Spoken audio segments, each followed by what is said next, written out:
Ed, you did a mad thing because you didn't have a deprived childhood, but when you made money, but when you made only at 3 feet, wasn't it? No, but when you made money, you bought certain things, didn't you? That stuff that you were denied as a child. Yeah. Like, what did you buy? Well, I wasn't denied. No, any good parent will know. Any parent in here, if a kid wants a Lego set, you get them the small one. You don't get them the big one that's like 359 quid. So when my album went to #1, I was passing the Lego store and I saw the big Death Star and I went, do you know what? It's time. I went in and bought, but I'm just a big kid now. It isn't just that. It's like I went to go and buy my goddaughter a Ninja Turtle toy for her birthday. And then I was in the Ninja Turtle section and there was this huge Ninja Turtle truck. And I was looking at the small toy I got for her in the big truck and I was like, oh, I'm getting that for me. I had, like, loads and loads. Are you like the kid from Big? I have a load of child stuff in my house. Yeah, like, there's a room full of teddy bears. This is such an embarrassing interview. That you didn't have when you were a kid? Not that I didn't have, just I wanted to. And out of us two, you're the one that's getting laid. Teddy bears. Let's hope those teddy bears don't have anything to do with it. Teddy bears was the kid. Actually, I remember I once went on a date and brought a Lego set and made the Lego set and then left. What? Hey. Wow. That's going deep, man. That's strong moves. So what was she doing? She was eating her dinner and you were constructing we were just chatting, just catching up. We were just chatting and I was like, she's definitely going to be watching this being like, yep, definitely happened. Wow. What did you make? Pirates of the Caribbean pirate ship. Yeah, he's not a loser. I hope you gave it to her as a gift at the end. No, it's okay. Because Josh, your parents, they did buy you things. They did. I grew up in Devon. It was a bit similar, and so it was like a kind of middle of nowhere. Like there was 4 kids in my year at school. I grew up in the middle of nowhere, and all right. And, so my parents tried to kind of make stuff educational and stuff. So I don't know what bed you had when you were a child. I imagine now your bed is bizarre, Ed. I imagine you sleep on a bouncy castle or something. It's pretty regular. One of those race car beds. That's what I saw. No, it's like one of those. Like, it's sunk into the ground. It's like proper comfy. You can roll over onto the floor. Oh, like a trampoline. Yeah, but you don't want to roll over too much because you don't want to lie on the Lego. That's very painful. No, I had a bed when I was a kid. Stuffed pandas in my room.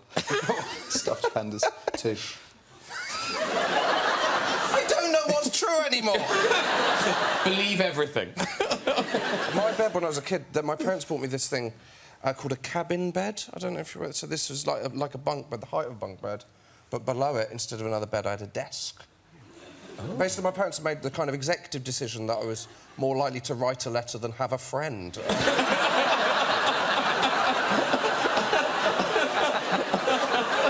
go around, can stay over? No, but you can catch up on your admin. Because it does sound like your work ethic isn't that high. You don't like leaving your home that much. Yeah, I gotta get out of here. But seriously, you do like do nothing, don't you? Yeah, I hate to say it, but my mom probably won't be too proud, but my favorite thing to do is absolutely nothing. Just will sit on the couch forever if you let me.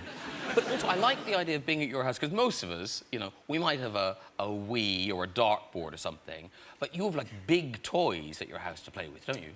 Yeah. Yeah, I got some cool toys. I got a big, huge bulldozer to play with. Like it's life-size. I mean, it's not like a Tonka toy. It's no, big. Do you have buildings you can destroy with it? We build them, knock them down, put them back up, knock them down. It's kind of fun. Yeah. He's not even joking. He really does have a big bulldozer that he just drives around his house in. Well, not at the house, the garden. Yeah, no, not in the garden. It's at this big piece of property I have, and I have a motocross track there, so we use it to make the jumps and do all that kind of stuff. Life is good, isn't it? How nice is that? Well, it's nice to be here, yeah. Yeah. Thinking bulldozer soon. We hear a lot of stories about... you do like shopping, it is true, I think. Yes. It's rumoured, yes. Yes. I mean, I like shopping. Yes. I like shopping. I went to Melbourne. I think I got some sunglasses and some shoes. What did you buy in Melbourne? Didn't buy anything. I flew in from Sydney and flew back. According to this, you bought a tram. Oh, I did buy a tram years ago, yeah. I thought you meant the last visit. Keep up. Yeah. I bought a tram in Melbourne because they were selling all the old beautiful trams to San Francisco. And I thought, I'll have one of those. And I think I paid 15,000 Australian dollars, which is not much. Oh, steal. It cost me $250,000 to get it to England and leave it. It was a nightmare. Do you still have it? I do indeed. Where is it? It's in the garden, of course. And the cheeky buggers who sent it over put the number on it and it said 69.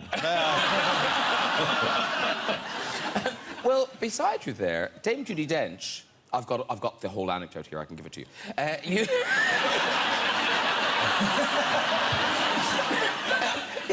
No, but you... I know exactly what you're going to say. She's on it. She's on it. Tell me. Quite a while ago, I used to do a lot... Is it embroidery? I used to do a lot of embroidery and make cushions. And David Hare once said to me, could you make me a cushion which has something very, very rude all the way around it, and a member of my family can come and stay and say, what a lovely cushion, and never see the words. So I did. I did. And was it just filth all the way around? All the way around. Very, very, very intricate design. I've done a lot. I've done one for... Oh, I've done lots. And what did they say? Said on it all the way around.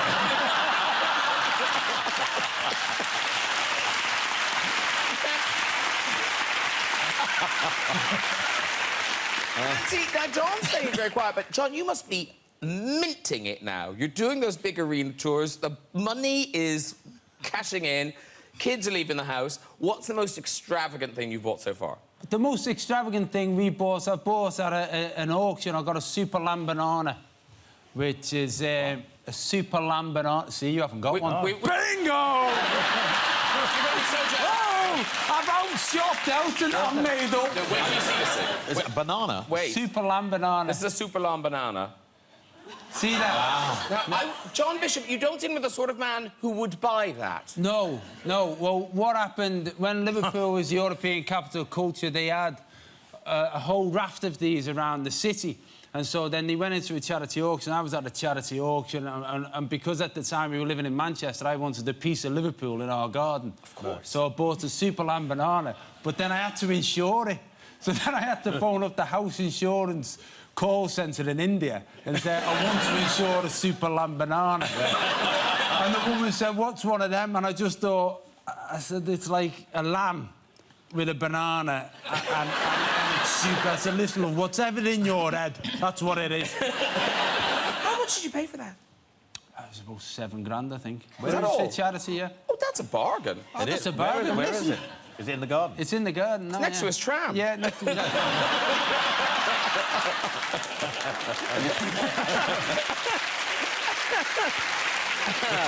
That song is off the album Gary, off the album Gary. Yeah. Now, I love this. So there's a great story behind the song. What is it? Well, you can decide if it's great or not. There's a story. And Well, I've heard it. I like the story. But try it. Go. OK, so I passed my driving test last year. This is where it Congratulations, began. man. Well done, mate. Smashed it. So big up driving, and I.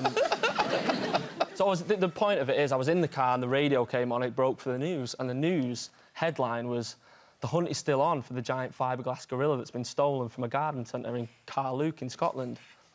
And I was like, OK, it pricked my ears. But the thing that really got me was the gorilla had a name, and his name was Gary. So then I went home and started Googling and reading about Gary, the gorilla that was stolen. Oh, so I see. You didn't know this statue at the garden centre previously? No, news to me. Oh, right. Literally news to me. And then he rang us going, oh, I've got a new idea for a tune. It's about this fiberglass gorilla. And we were like, I think Tom's lost, gone mad. So is that the real Gary that's on stage with you tonight? Well, no, we got our own. He's an exact replica. There's loads of them. Have you got a picture of this? Is the real Gary? There's Gary from the garden centre. Yeah. So did they find Gary? They found the back half of Gary. Not the back half. It's a tragic story. But so someone's cut him like this way. So he's back. I think it's for practical purposes. They've wanted to put him against the wall. You know? If you look, and you see how big he is. Yeah. Yeah. Always in, so they Flat have the against front the wall. half. You know what I mean? They can Flat put it up wall. against the Yeah. wall. All right, I'll admit it. I got it.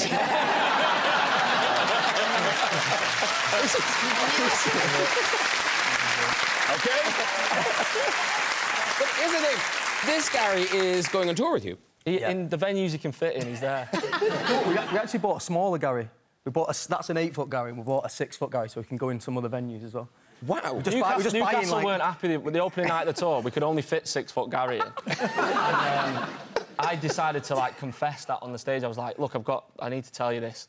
This isn't the 8-foot Gary, this is 6-foot Gary. And they all started booing. I was like... It was playful, but then I was like, oh, shit. I feel like I'm some sort of bad dream talking about fiberglass gorillas and I mean, like, sat here, like, I'm like... It is weird that you're upstaging yourselves with an 8-foot gorilla. Everyone needs a mascot.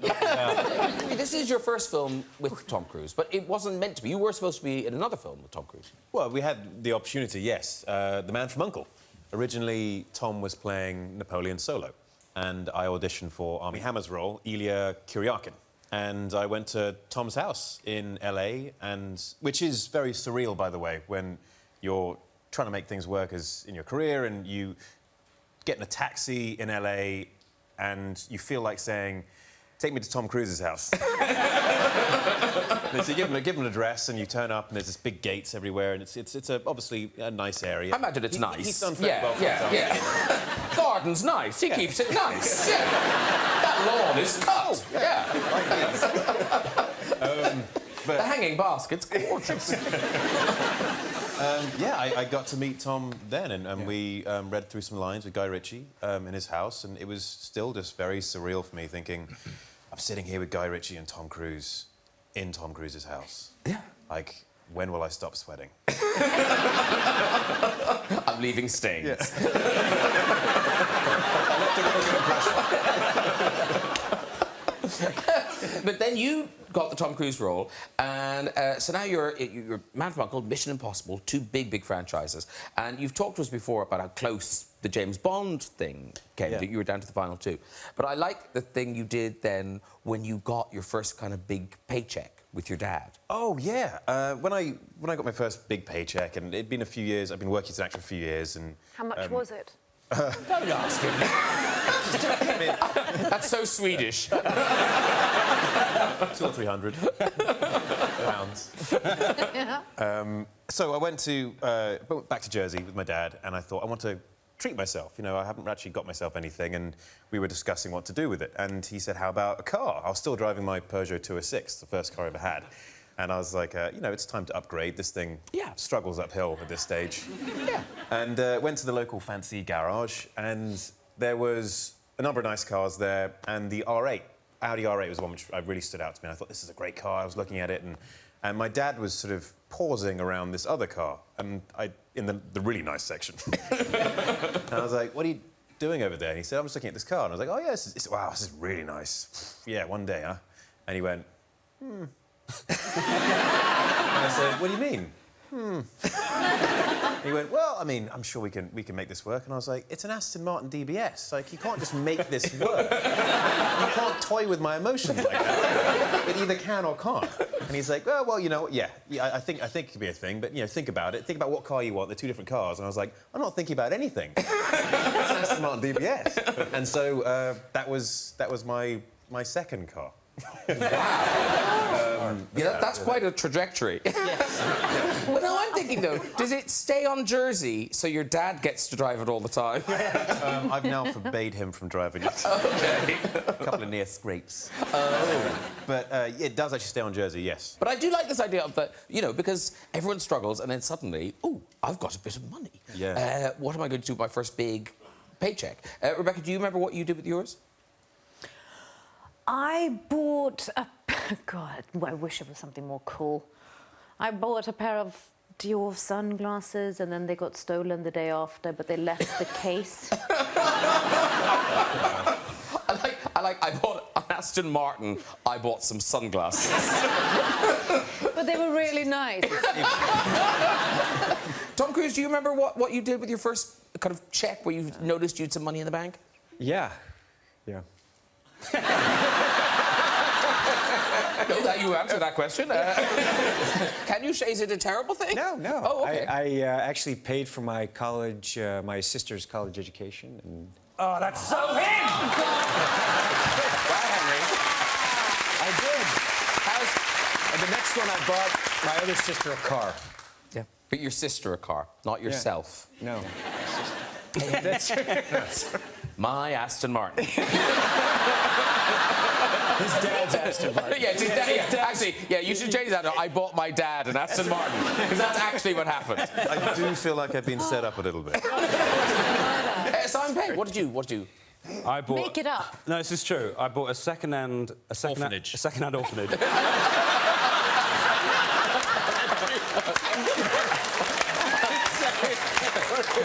I kicked all those little out. That's my pop Aston Martin now. I bought a second-hand Mazda MX-5 with my Switch card. It was my first paycheck for Big Train, which was a sketch show on BBC Two, and I bought a car with my Switch card, which was like a little debit card. Yeah. You remember that? See, I thought you'd have bought something kind of more nerd, like a Death Star made of Lego or something. That seemed to be where you'd go shopping. I did once buy a Darth Vader helmet, which cost more, but that was slightly later. Was it original? It was one that was had been decorated by a graffiti artist. They did this whole art project called the Vader Project, and they decorated all these Darth Vader helmets, and I bought one. Because that is you. I mean, you are a proper fan of all these things, and now you are people nerds are so jealous of you because you've done the trifecta, haven't you? Mm-hmm. Yes, yeah, Doctor Who, Star Trek, and Star Wars. Yeah. You've been in them all. Yes, I wrote Star Trek as well, which is added. Yes. Points. Oh, a bit of chocolate I'd eat myself, wouldn't I? That's You collect a lot of that stuff, don't you? I collect, yeah. Well, I collect stuff from movies, some of the stuff, movies I've done, but really mainly Star Trek memorabilia, because I love Star Trek. Oh, such a nerd. Have you never been in a Star Trek? No, I've never been in a Star Trek, but I love the original series, so I have, like, I have the Gorn head from the original series from the episode Arena, where... I know, I'm just nodding. Oh, the Gorn head. The Gorn head. Okay. I have... What the is a Gorn head? That's like someone you hear in prison. What the Gorn is? The Gorn from Star Trek? We're going to give you the Gorn head. No. Oh, wow. Okay. Do you have any of the boulders? I don't have any of the light boulders made out of paper mache. No, but I have Spock's ears from... Yeah. Oh, they actually, now they are. Yeah, they're you know really what cool. that is, Yeah, we know what they are. They're worth collecting. Yeah, very good. Now, and now I'm sure Elton's a fan of internet shopping.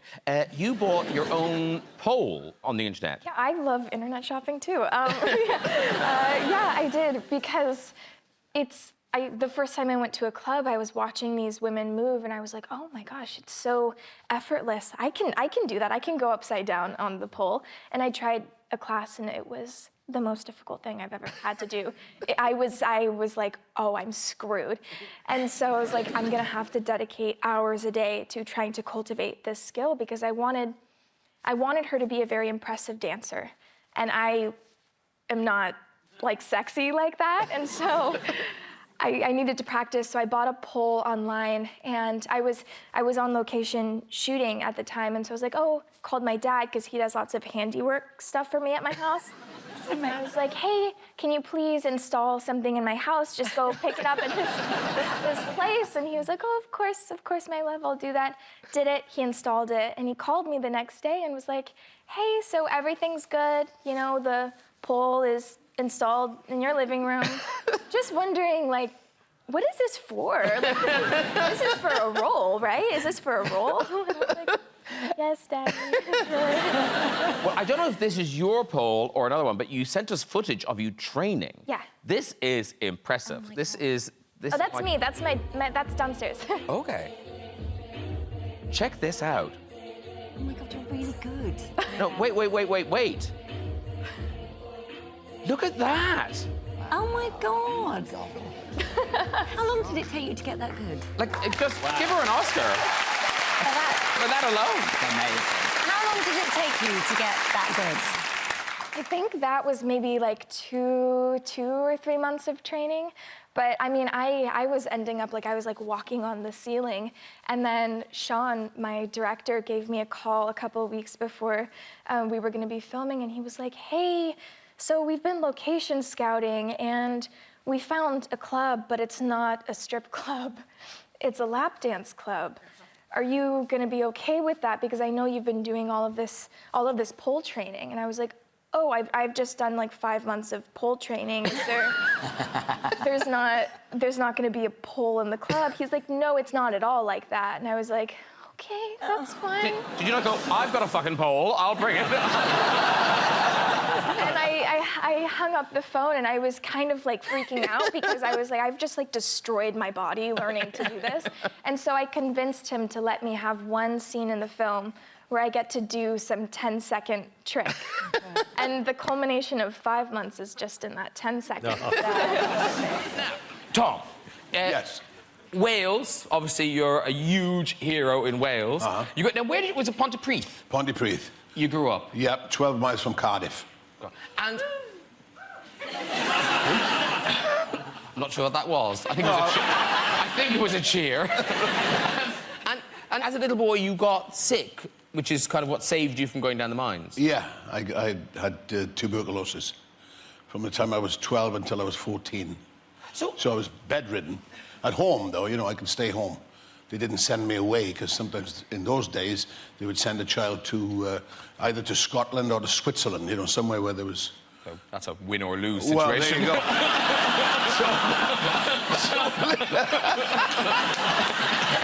You're opening the card, Scotland. Yeah. I think we've got a picture. Is this you in Pontypridd? Yep. That's overlooking the town. Yes. That's Pontypridd there.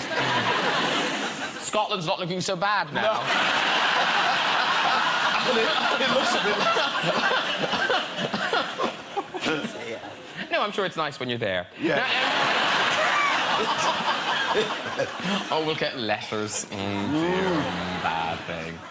Now, but you loved Wales so much yes. that, and again, maybe this is it true, the thing that you bought the phone box in Wales and shipped it to Los Angeles? Yes. Well, they gave it to me, you know, the GPO. When I heard that they were putting in new telephone boxes, yeah, I thought, my God, it would be great to have that one from the bottom of our street, because that was our only telephone. You know, was in a telephone box. We didn't have telephones in houses in those days. So so that was it. They said, yeah, if you take it and transport it, you can have it. So I did.